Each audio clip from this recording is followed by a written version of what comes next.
కవిత కవిత కవిత నీకు వీడియో తీయడం వచ్చాని అదేనే ఇన్స్టా అంటూ యూట్యూబ్ అంటూ వీడియోలు చేస్తున్నారు కదా. అదేనే పిల్లలు ఇట్టా ఇట్టా ఇట్టా అంటారు కదా, ఆ వీడియోలే. అంటే నాకు అంత బాగా రాదే. మొత్తానికైతే తీయడం వచ్చు కదా. తీస్తా. సరే పట్టుకో, తీసి చెప్తా. ఏం చిట్కా చెప్తున్నావు? నేను చెప్తాను రావే, ముందు అరే నేను చెప్తాను పాత, నేను చెప్తాను. చేసావు కదా.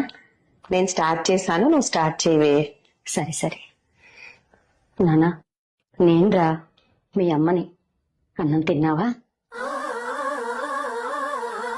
నీకు ఇష్టమని దొండకాయ కూర చేశానురా, ఎలా ఉంది, తిన్నావా?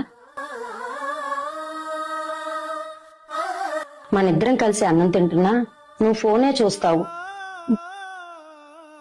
రూమ్ లోకి వెళ్ళి కూడా ఫోనే చూసుకుంటావు, బయటికి వెళ్ళేటప్పుడు కూడా ఫోన్ చూసుకునే వెళ్తావు. నీతో ఏదైనా మాట్లాడాలనుకుంటే కసురుకుంటావు, ఫోన్ చేస్తే ఎప్పుడుకో ఎత్తుతావు, ఎత్తి ఏంటమ్మా అని కసిరించుకుంటావు. ఫోన్ మీద ఉన్నంత ప్రేమ నీకు ఈ తల్లి మీద లేకుండా పోయిందిరా. రాత్రులు నిద్రపోకుండా ఫోన్లు చూసుకుంటూనే ఉన్నావు. ఈ అమ్మ వీడియో కూడా చూస్తున్నావు అనుకుంటున్నాను రా. జాగ్రత్తగా డ్రైవ్ చేసుకుంటూ ఇంటికి రా నాన్న. నీకేదైనా అయితే కన్నీరు పెట్టుకునేది ఈ తల్లేరా, ఆ ఫోన్ కాదు. ఈ వీడియో చూస్తే కామెంట్ పెట్టినానా.